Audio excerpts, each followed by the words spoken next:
Payments, my favorite time of the month.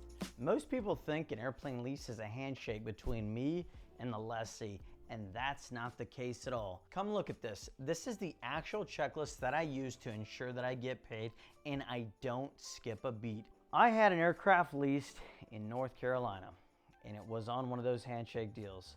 We actually had to go take the aircraft because the security deposit was never collected up front and we didn't have a structured payment agreement. That was my fault. You may as well get the story instead of the scar. This is what I learned from that scar, is to utilize a checklist. It never crossed my mind that I've been avoiding danger as a pilot by utilizing a checklist. Why couldn't I implement the same process in my leases? So now I structure my payments via a checklist that I use. And how I ensure that I get paid is proper underwriting. I use the 4 C's, same as banks: character, capacity, capital, and collateral.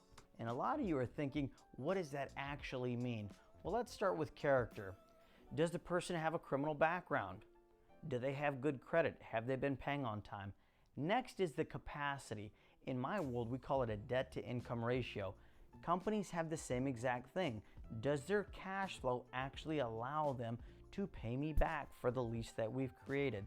I've got my sales tax, my transportation charges, my installation charges, any miscellaneous items, how much the rent's going to be paid, when will rent be due, how much rent must be paid, how it's going to be paid, where the rent must be paid, and any other scenario that I could possibly run into in my 4 C's.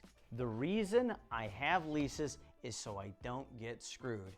I'm here to teach you how to avoid all of those mistakes.